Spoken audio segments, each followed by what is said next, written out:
Corona মহামারীর পর থেকে বিশ্ব পরিমণ্ডলে একেবারেই বিনষ্ট হয়েছে শান্তি। মহামারী ক্ষত কাটতে না কাটতেই রাশিয়া ইউক্রেন যুদ্ধে মূল্যস্ফীতি চরমে। এরপর মাথাচাড়া দিয়ে উঠল মিয়ানমারের জান্তা সরকারের সঙ্গে বিরোধীদের সংঘাত। সবশেষ গাজা আর লেবাননে ইসরায়েলি আগ্রাসন। এর মধ্যে আফ্রিকার মালি থেকে সোমালিয়ায় চরম সংঘাত তো লেগে আছে বছর জুড়েই। বাড়ছে বিশ্ব অর্থনীতি আর খাদ্য নিরাপত্তায় অনিশ্চয়তা। যুদ্ধ সংঘাত ছড়িয়ে পড়েছে বিশ্বের নানা প্রান্তে। সংবাদ মাধ্যম দ্য গার্ডিয়ানে প্রকাশিত কনফ্লিক্ট ইন্টেন্সিফাই ইন্ডেক্স (CII) বলছে, সংঘাতপূর্ণ এলাকার পরিমাণ ৬৫% বেড়েছে গেল ৩ বছরে, যেই ভূখণ্ড ভারতের মোট আয়তনের দ্বিগুণ। ইউক্রেন, মিয়ানমার, মধ্যপ্রাচ্য আর আফ্রিকার সাহেলে ২০২১ সাল থেকে ছড়িয়ে পড়েছে সংঘাত সহিংসতা। বিশ্লেষকরা বলছেন, এই সংঘাত চলতে পারে পুরো এক দশক। ইউক্রেনে রাশিয়ার আগ্রাসনে গমের বাজার ক্ষতিগ্রস্ত।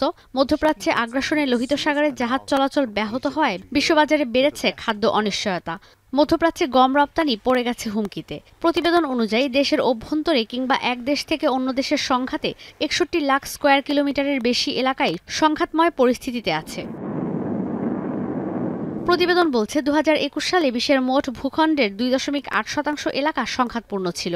এখন তা পৌঁছেছে ৪.৬%। বিরোধের কারণে মানুষ মৃত্যুহার বেড়েছে ২৯%। ভারত, ইন্দোনেশিয়া, থাইল্যান্ড সহ বিশ্বের অন্তত ২১টি দেশ অনেক বেশি যুদ্ধ সংঘাতের ঝুঁকিতে রয়েছে। মালি থেকে সোমালিয়া পর্যন্ত আফ্রিকার সাহেল আর হর্ন অব আফ্রিকায় গেল ৩ বছরে সংঘাত দ্বিগুণ হয়ে গেছে।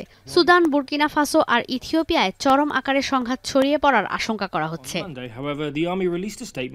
আন্তর্জাতিক বিভিন্ন বেসরকারি মানবাধিকার বিষয়ক সংস্থা বলছে, যুদ্ধ সংঘাতের প্রভাব পড়েছে ইউক্রেন, গাজা, সুদান, লেবানন সহ বিশ্বের ৪৭ কোটি শিশুর ওপর।